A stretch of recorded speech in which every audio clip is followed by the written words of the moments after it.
कोरापुट आंचलिक इग्नो केन्द्र सभागृह professor G Ram Reddy memorial lecture कार्यक्रम अनुष्ठित हो जाइछि। आंचलिक निर्देशक डॉक्टर लतिका कुमारी मिश्र अध्यक्षतार आयोजित सभारे कोरापुट सरकारी कॉलेज अध्यक्ष डॉक्टर दीपक कुमार पट्टनायक मुख्य अतिथि भाव जोग देथिले।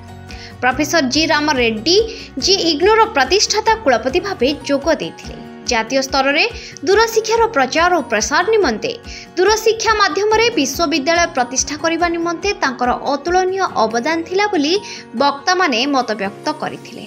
एही अवसर में विद्यालय शिक्षा संपर्कित एक पुस्तक को स्कूल छात्री द्वारा उन्मोचन करा जायथिला। सह निर्देशक माधव कुमार बिसोई और डॉक्टर बंशीधर बारिक जोगदे परिचालना करथिले।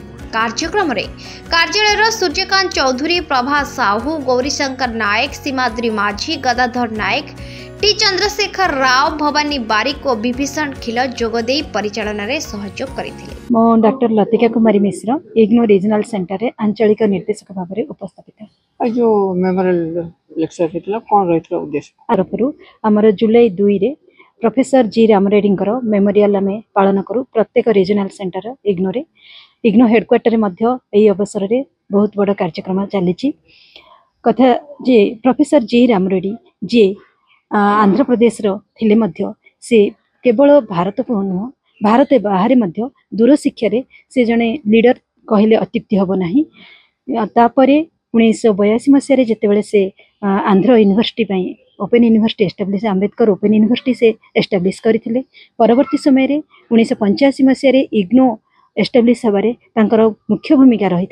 केवल सेतिक नुहे से जड़े एमती दूरदर्शी थे भारतर कोणे अनुकोणे जेते रही विभिन्न वर्गर छात्र छात्री पाखे केमती दूरशिक्षा माध्यम उच्च शिक्षा समस्त पाखे पहुँची पार से क्षेत्र में तांकर अवदान बहुत अतुलनीय कहले अत्युक्ति हम ना। केवल सेतिक नुहे तांकर से विजन को आमे मध्य ए रीजनल सेंटर कोरापुट माध्यम किपरि समस्त पाखे पहुँची पार। इग्नोरे जितेबाला आरंभ होता 2टी कार्यक्रम वर्तमान आम प्राय 350 कार्यक्रम तांकर से जो दूरदर्शिता थिला ताकू आमे कार्यकारी करने एठारे आमे ताकू विभिन्न जगार आमर स्टडी सेंटर माध्यम दूर शिक्षा समस्त पाखे उच्च शिक्षा पहुँचापी आम प्रयासरत। Koraput regional centre IGNOU regional centre memorial function हेतला कोन हेतला उद्देश्य कोन है?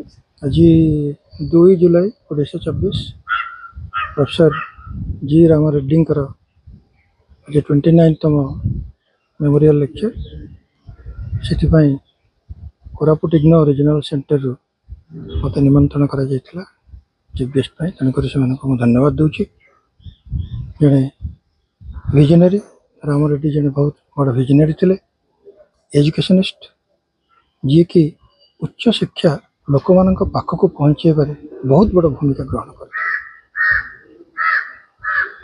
कौन ताकर विजन जो थे आप कहते उच्च शिक्षा द्वारा कौन आम भारत वर्ष डेभलप हो देशर जो ओपन लर्निंग सिस्टम तार मंगल थे प्रोफेसर जी राम रेड्डी। तेलंगाना राज्य निजे बहुत कष्ट निजर डिग्री हासिल करते गोटे छोट गाँव जन्म हुई विभिन्न समय विभिन्न स्कूल कॉलेज ओस्मानिया यूनिवर्सिटी एवं लंडन स्कूल ऑफ इकोनॉमिक्स रे पाठ पढ़ी से बहुत गुड़े सर्टिफिकेट निजपाई निजे अर्न करथिले। किंतु परवर्ती जीवन रे तांकर विजन जो घरे बसी पृथ्वीर बा आम देशर लक्ष लक्ष पिला माने आज सर्टिफिकेट पाई पारुचंती ओपन लर्निंग सिस्टम रे यार मूलदुआ देथिले प्रोफेसर जी राम रेड्डी। कोरापुट जिल्लारू करुणा महानंदिया रिपोर्ट फोकस प्लस।